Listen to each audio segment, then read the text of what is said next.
So the Dalai Lama says, pain is inevitable, suffering is optional. And to me that speaks of how, although life always contains some pain, as human beings we create so much suffering that's completely unnecessary, and harsh self-criticism is part of that. It's natural, we're wired to focus on problems, but if that natural habit gets out of hand, it can make you feel bad, wreck your confidence, stop you growing and stop you sharing your best self with the world. So in this short video, I'd like to show you a simple way you can change your self-talk to make it more constructive, because what we're really talking about here is your relationship with yourself. And maybe you have a relationship with yourself that's always supportive and constructive, but many people have the kind of relationship which might be mainly okay, but with certain triggers and flashpoints that can set off bouts of self-criticism and holding yourself back. So sometimes that might happen after an event, like you've had a complaint or a bad review, or you've messed something up, and then days later the event's gone, but you're still in that spiral of beating yourself up about it. Or in another way, it can happen before an event, like when you're trying to learn how to do something new and there's that inner voice telling you that you can't do it, you're not good enough, you may as well not try. If you can relate to either of these, then you can probably benefit from learning how to build a more consistently supportive attitude towards yourself. And that doesn't happen automatically. It's a skill you can learn and practice. Your brain is designed to look for problems.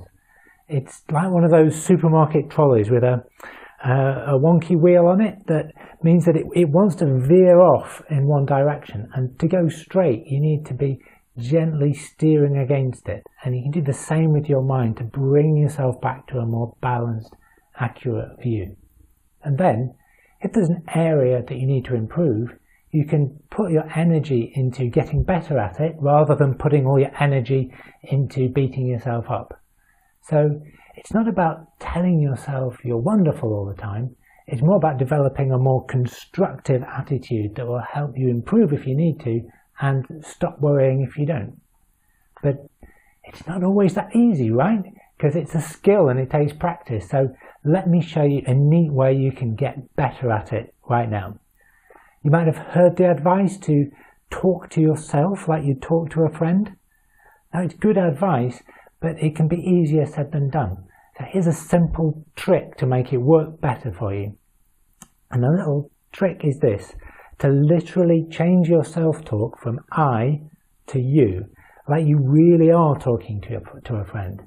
And if it helps, you can even physically shift position or close your eyes and imagine you're talking to a you over there. Now, if your friend's having a hard time, you're not going to barge in and tell them to shut up, right? You're going to empathize with how they're feeling, and then you're going to steer them in a more useful direction. And because it's you, you can probably be a little bit more bossy than you would be with someone else. Let me give you some examples just to make sure you've got the idea. So supposing you're struggling with learning something and you keep getting it wrong, and you've gone into that loop of I'm hopeless at this, I just can't do it, I'm never going to get the hang of it. Now you're going to switch to talking to yourself like you talk to a friend. You're going to move to using you, and you're going to empathize and then steer the conversation in a more constructive way. Like, hey, I know you feel bad and you're not thinking straight. So the first thing you need to do is calm down, okay? And then when you've calmed down, you can make a list of all the things you've achieved so far, and then make a plan about what you're going to do next. And take another example. Let's suppose you've got a complaint or a bad review or something's come in.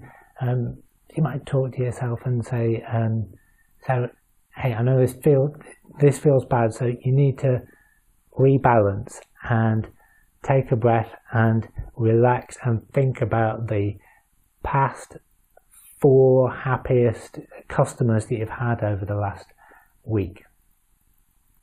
Or if you're harshly judging yourself because you're telling yourself you're overweight or unattractive, you might be like, hey, take a breath. I know you're telling yourself that you're overweight. No one else is saying that. That's just you saying that. And once you've calmed down, if you really do want to do something about it, we can make a plan about what you're going to do, okay? So you get the idea. I've kept these really short, the examples. In real life, you might want to keep it up for a little bit longer while you come back to balance, and you might need to come back to it a few times if that inner critic starts coming back. But it just gets you out of that negativity and into a more useful place where you can actually do something. And because you're going outside of yourself to do it, what you'll notice is you immediately begin to feel calmer. And while you're telling yourself to say, remember things that you're good at, it's actually you remembering it. So the advice begins to implement itself automatically. And you see people doing this intuitively sometimes, like when athletes G themselves up before a sporting event, going like, come on, you can do it, you can do it. It's just that we often forget to do it around self-criticism. So the next time you catch yourself being overly self-critical, switch that inner voice from I to you, so you can be as supportive towards yourself as you would be towards someone else. I hope that's helpful, and if anything not clear, then you can just ask. I'm right here. Thanks for listening. Have a good day.